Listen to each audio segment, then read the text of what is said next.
भक्तजनों, माताओं, बहनों, सादर जय श्री कृष्ण। हमारे YouTube चैनल में आप सभी का बहुत बहुत स्वागत है। मैं हूं आपके साथ आचार्य धर्मेंद्र शास्त्री।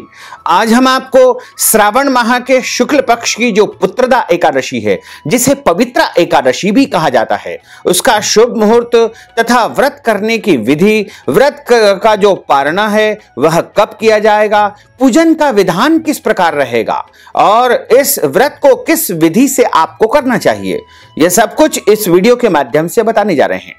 तो आपसे अनुरोध है कि इस वीडियो को अंत तक जरूर देखिएगा और अधिक से अधिक लोगों को शेयर भी करिएगा।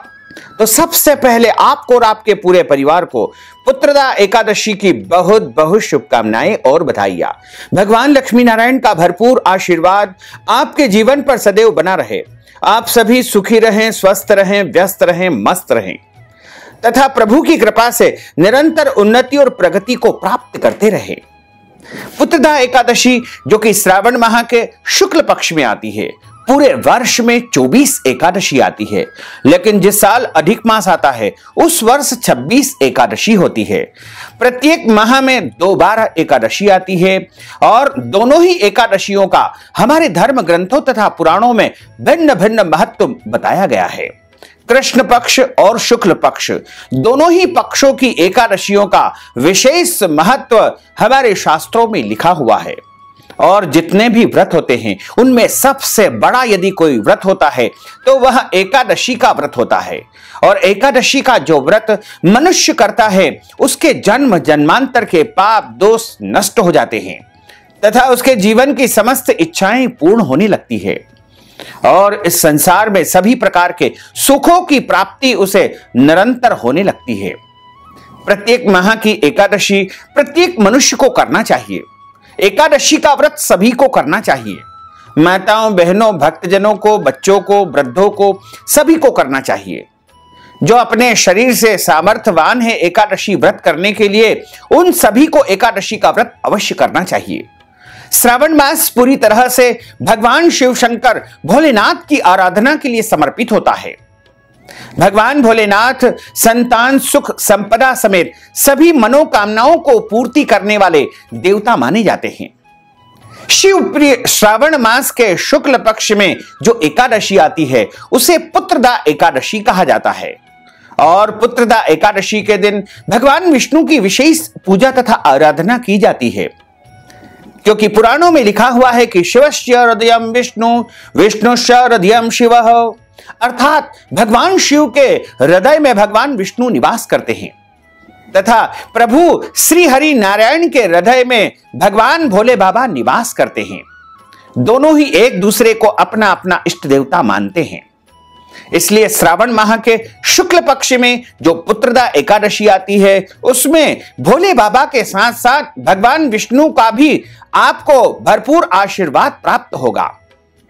और आपके घर परिवार में यदि संतान प्राप्ति नहीं हो पा रही है या फिर आपकी संतान को किसी भी प्रकार से कोई कष्ट है, पीड़ा है, आदि है, व्याधि है, आपकी संतान पढ़ाई में कमजोर है या फिर कोई और समस्या आपको संतान संबंधी है, तो निश्चित तौर से पुत्रदा एकादशी का व्रत करने से वह सारी समस्याओं का निदान आपको प्राप्त हो जाएगा।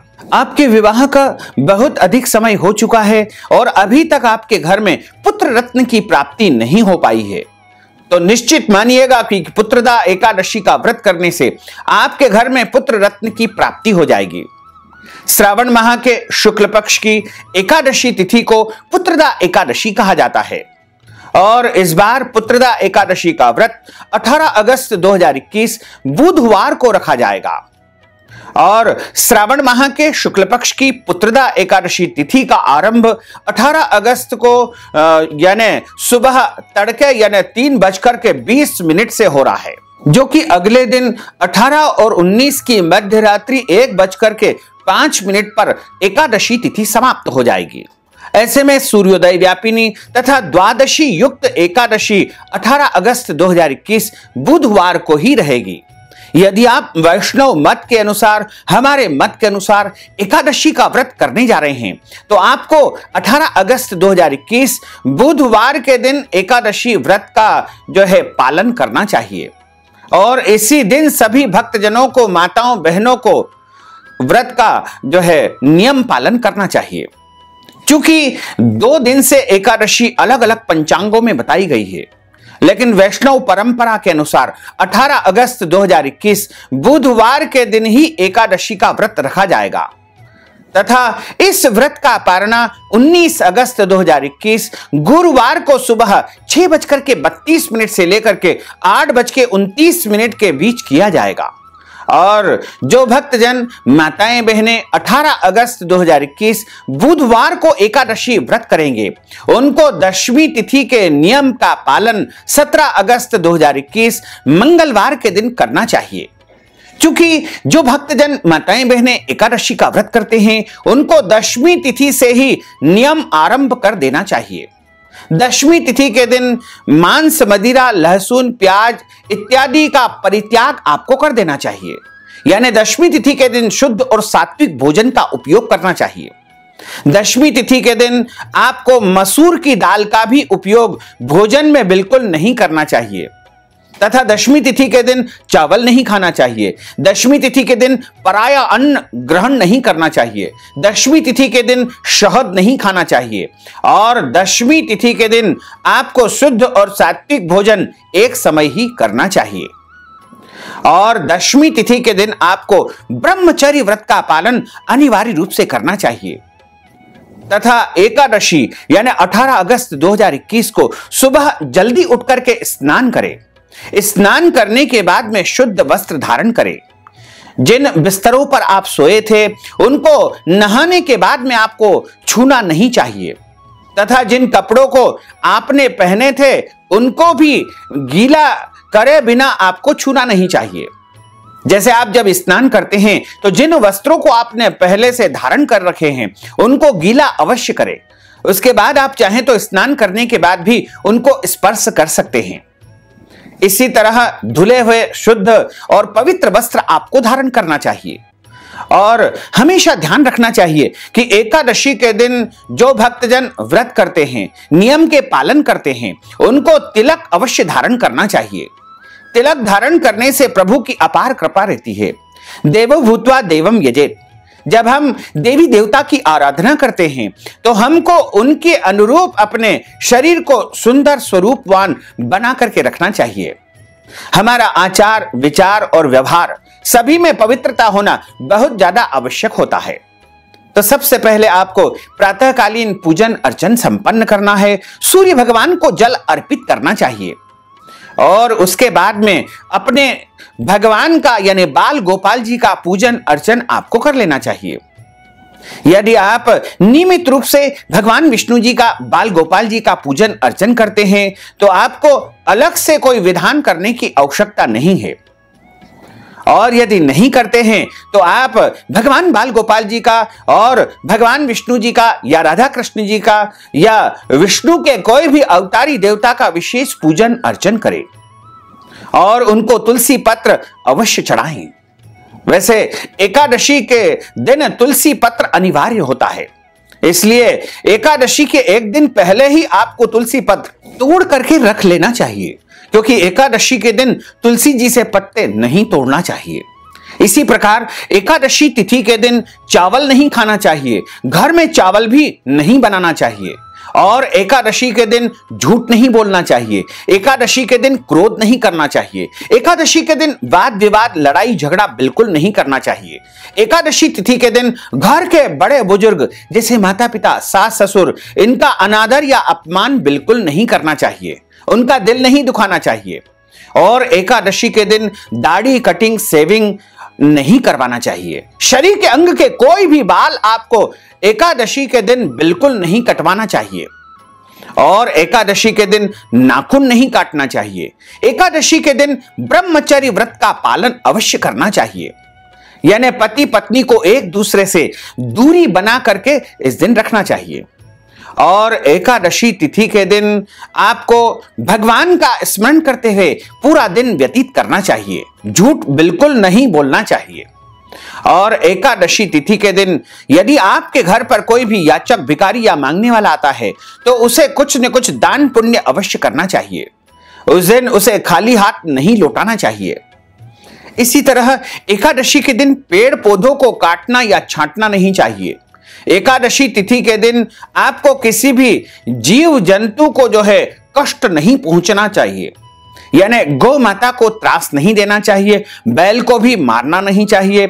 इसी प्रकार अन्य जो भी जीव जंतु होते हैं उनकी सेवा करना चाहिए, उनका मन प्रसन्न रखना चाहिए। और एकादशी तिथि के दिन में सोना नहीं चाहिए। एकादशी तिथि के दिन रात्रि में जागरण भी करना चाहिए। यदि किसी कारणवश आप बहुत ज्यादा थके हुए हैं तो अल्प विश्राम आप कर सकते हैं। और यदि शाम के समय आपको भगवान का पूजन अर्चन करना है तो आप स्नान करके ही पूजन करें, क्योंकि सोने के बाद जब हम उठते हैं तो अपवित्र अवस्था में माने जाते हैं। ऐसी अवस्था में हमको स्नान करके ही प्रभु की आराधना तथा पूजन अर्चन करना चाहिए। और एकादशी तिथि के दिन हमको पूरा दिन भगवान के स्मरण में, भगवान के कीर्तन में, भगवान के भजन में व्यतीत करना चाहिए। वैसे तो घर गृहस्थी के कार्यों को ध्यान में रखते हुए प्रभु का जो है हमको स्मरण करते रहना चाहिए। तथा एकादशी के दिन जो फलाहार किया जाता है वह शुद्ध और सात्विक होना चाहिए। गाय के दूध से बनी मिठाइयां या फल सर्वोत्तम फलाहार माने जाते हैं।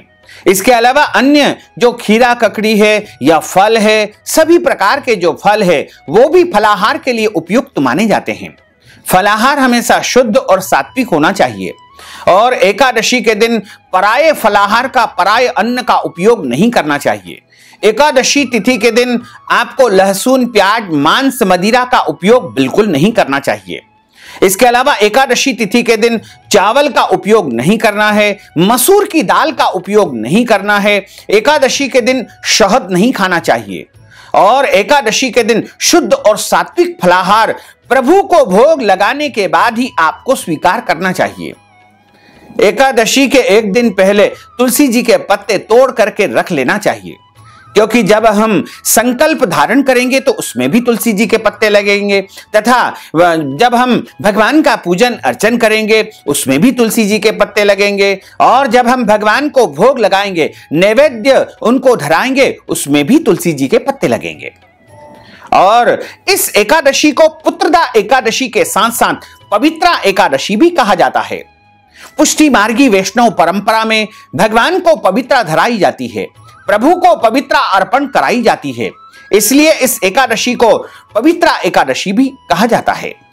और जो भक्तजन, माताएं बहनें निष्काम भाव से व्रत रखते हैं, यानी जिनके मन में कोई कामना नहीं होती है, ऐसे व्रत को निष्काम व्रत कहा जाता है। और जो भक्तजन, माताएं बहनें सकाम भावना से व्रत रखते हैं, सकाम का अर्थ होता है मन में कोई भी इच्छा होना, कोई भी कामना होना, उसे सकाम व्रत कहा जाता है। दोनों ही अवस्था में एकादशी व्रत का संकल्प अवश्य धारण करना चाहिए, क्योंकि संकल्प करने से कार्य की सिद्धि होती है।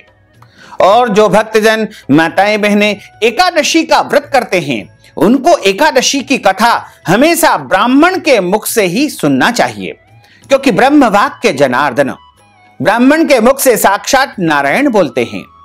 और जब आप ब्राह्मण देवता के मुखारविंद से कथा का श्रवण करेंगे तो आपको एकादशी का पूरा पूरा पुण्य फल अवश्य ही प्राप्त हो सकेगा।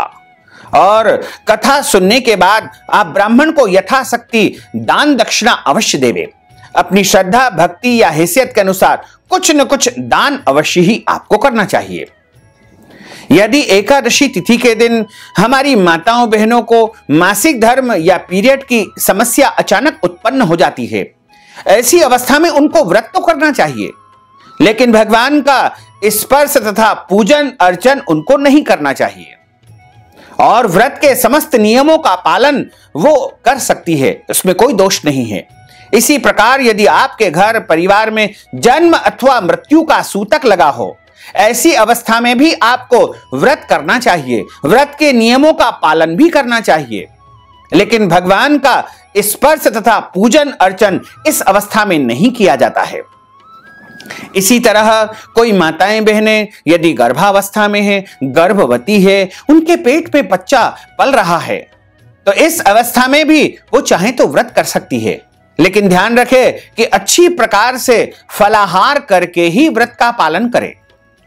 वैसे तो एकादशी का जो व्रत होता है वह एक समय फलाहार करके किया जाता है। यदि आप दवाई लेते हैं तो उसमें कोई दोष नहीं होता है, क्योंकि एकादशी के दिन औषधि सेवन करने का कोई भी दोष नहीं बताया गया है। लेकिन यदि आपको किसी प्रकार की कोई बीमारी है या शुगर, ब्लड प्रेशर इत्यादि है, तो आप कुछ फलाहारी वस्तु खा पी करके और दवाइयां ग्रहण कर सकते हैं। आप 2 बार भी फलाहार ले सकते हैं, 2 बार भी सेंधे नमक का उपयोग कर सकते हैं। एकादशी व्रत में सादे नमक का उपयोग नहीं करना चाहिए, इसमें केवल फलाहारी नमक का ही उपयोग किया जाता है। साथ ही एकादशी का जो व्रत करता है उसको सबसे पहले संकल्प धारण करना चाहिए। संकल्प से ही व्रत आरंभ हो जाता है। संकल्प करने के लिए हाथ की जो मुद्रा है वो इस प्रकार होना चाहिए, तथा हाथ के मध्य भाग में आपको सबसे पहले जल रखना है, तुलसी जी का पत्ता रखना है, यदि संभव हो तो एक सुपारी आपको रख लेना चाहिए। कुछ पैसे भी आप संकल्प में रखें तथा पीला फूल रखें। और इसमें चावल नहीं रखे जाते हैं, क्योंकि एकादशी के दिन चावल का उपयोग नहीं होता है। तो आप चाहें तो जव अथवा तिल के अक्षत इसमें रख सकते हैं। और संकल्प धारण करने के लिए आपको सबसे पहले 3 बार विष्णु विष्णु विष्णु का उच्चारण करना है। अब हम जो संकल्प बोलने जा रहे हैं उसको आप सुनते हुए इस संकल्प को आप कर लीजिएगा।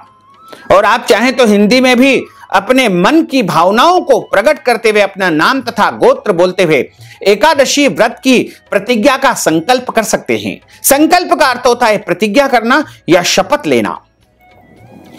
तो अब हम संकल्प सुनाने जा रहे हैं। आप ध्यानपूर्वक सुनेंगे तो भी आपको एकादशी के संकल्प का पूरा पुण्य लाभ प्राप्त हो पाएगा।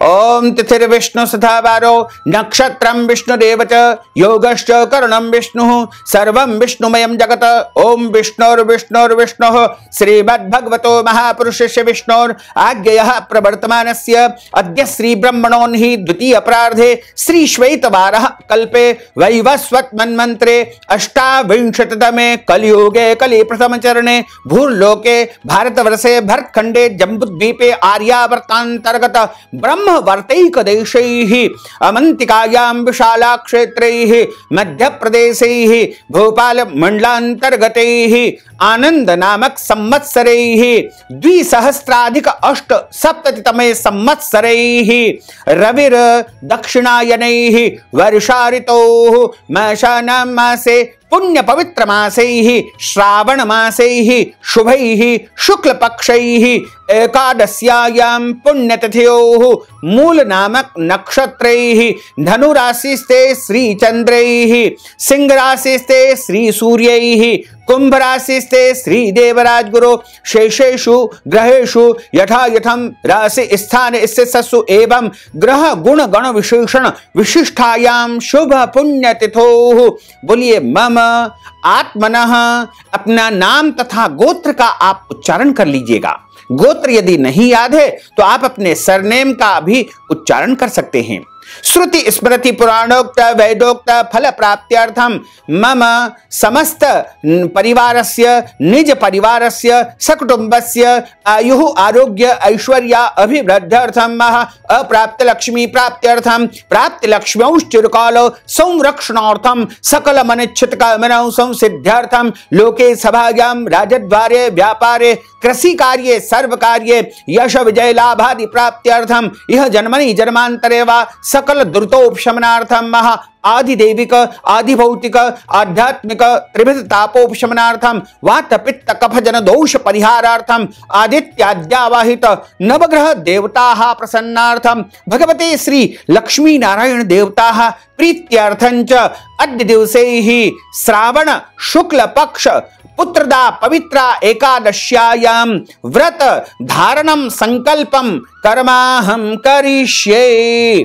इस प्रकार भगवान के सामने संकल्प आपको अर्पित कर देना चाहिए तथा हाथ जोड़ करके प्रभु से प्रार्थना करें कि हे भगवान, आज मैं पुत्रदा एकादशी का व्रत करने जा रहा हूं या करने जा रही हूं। मेरे घर परिवार में सुख शांति समृद्धि प्रदान करना और इसके अलावा आपकी जो भी इच्छाएं हैं, जो भी मन की कामनाएं हैं, प्रभु के सामने आप प्रकट कर दीजिएगा और भगवान से निवेदन करिएगा कि हे प्रभु, आप ऐसी शक्ति तथा सामर्थ्य हमें प्रदान करें कि हम पुत्रदा पवित्रा एकादशी का विधिवत पालन कर सकें। इस तरह आपको व्रत का संकल्प धारण करना चाहिए। एकादशी तिथि में रात्रि में जागरण करके भगवान का भजन तथा कीर्तन किया जाता है। वैसे तो एकादशी की जो रात्रि होती है, यानी 18 अगस्त को जब सूर्यास्त होगा, उसके बाद जो रात होगी, उस रात्रि में आपको पूरी रात्रि जागरण करना चाहिए। यदि पूरी रात आप नहीं जाग सकते हैं तो एक प्रहर यानी शाम को 6 बजे से 9 बजे के बीच, या दूसरा प्रहर 9 से 12, या फिर तीसरा प्रहर रात्रि 12 से 3, या फिर चौथा प्रहर रात्रि 3 से लेकर के सुबह 6 बजे तक। इस प्रकार 4 प्रहर में से जितने प्रहर आप जाग सके उतना आपको जाग करके भगवान का भजन कीर्तन पूजन करना चाहिए। या भगवान के पवित्र स्तोत्र जैसे श्री विष्णु सहस्त्रनाम, श्री गोपाल सहस्त्रनाम, या श्रीमद् भागवत जी, या गीता पाठ, या फिर अन्य पवित्र स्तोत्रों का पठन पाठन आप कर सकते हैं। और अगले दिन सुबह यानी 19 अगस्त 2021 गुरुवार के दिन आपको सुबह व्रत का पारणा करना चाहिए। व्रत का पारणा आपको सुबह 6:32 से लेकर के 8:29 के बीच में कर लेना चाहिए। जब आप व्रत का पारणा करते हैं उस दिन भी आपको जल्दी उठना है, स्नान करना है, सूर्य भगवान को जल चढ़ाना है, अपने नित्य का पूजन अर्चन करना है। उसके बाद आपको अपने भगवान के सामने आसन लगा करके बैठ करके इसी प्रकार मन ही मन संकल्प धारण करना चाहिए कि हे प्रभु, मैंने पवित्र पुत्रदा एकादशी का व्रत किया है। इस व्रत के दौरान मेरे द्वारा जाने अनजाने में कोई भी त्रुटि हो गई हो तो आप क्षमा कर दीजिएगा। और आप व्रत का पारणा करने से पहले ब्राह्मण को जो वस्तु दान देनी है, जैसे आपको अन्नदान, वस्त्रदान, गौदान या अन्य कोई भी दान पुण्य इस दिन अवश्य करना चाहिए। उसका या तो सामग्री अपने पास में रख लेवे, या मन ही मन निश्चय कर लेवे कि आज मैं पुत्रदा एकादशी के निमित्त ब्राह्मण को यह वस्तु का दान करूंगी या करूंगा। इस प्रकार मन में आपको निश्चय कर लेना चाहिए। उसके बाद आप व्रत का पारणा कर लेवे। अगले दिन यदि आपको कोई और व्रत करना है तो आप फलाहारी वस्तु से, तुलसी जी के पत्ते से, मिश्री से, या फिर आप चाहें तो फलाहारी कोई भी फल, दूध से भी व्रत का पारणा कर सकते हैं। और यदि कोई और व्रत नहीं है तो आप भोजन से भी व्रत का पारणा कर सकते हैं। द्वादशी के दिन चावल अवश्य खाना चाहिए, क्योंकि हम 2 दिनों तक चावल का परित्याग कर देते हैं और चावल को देव अन्न की उपमा दी गई है। ऐसे में हमको द्वादशी तिथि के दिन जब हम पारणा करते हैं उस समय भोजन के साथ हमको चावल अवश्य ग्रहण करना चाहिए। द्वादशी के दिन जब आपके व्रत का पारणा हो जाता है तो आप व्रत का संपूर्ण पुण्य फल प्राप्त करते हैं। उसके बाद आप चाहें तो भोजन कर सकते हैं, आप चाहें तो व्रत कर सकते हैं, इसका कोई दोष नहीं होता है। उस दिन आपके सारे नियम समाप्त हो जाते हैं। तो इस प्रकार आपको पुत्रदा एकादशी व्रत के सभी नियमों का पालन अवश्य करना चाहिए। तो भक्तजनों, माताओं, बहनों, यदि आप पुत्रदा एकादशी के निमित्त कथा श्रवण की दक्षिणा प्रदान करना चाहते हैं, या फिर आप वस्त्रदान, गौदान, अन्नदान, फलाहार का दान, या फिर कोई भी दान पुण्य यदि आप पुत्रदा एकादशी के निमित्त करना चाहते हैं तो आप हमारी पेटीएम के माध्यम से, गूगल पे के माध्यम से, फोन पे के माध्यम से या अकाउंट नंबर के माध्यम से नगद राशि पहुंचा करके पुत्रदा एकादशी का पूरा पुण्य लाभ प्राप्त कर सकते हैं। साथ ही आपसे अनुरोध है कि हमारे इस ज्ञानवर्धक वीडियो को अधिक से अधिक लोगों को शेयर करिएगा, लाइक करिएगा, कमेंट करिएगा, और यदि अभी तक आपने सब्सक्राइब नहीं किया तो अभी और इसी समय सब्सक्राइब अवश्य कर लीजिए। आपको और आपके पूरे परिवार को सादर जय श्री कृष्ण, सादर धन्यवाद।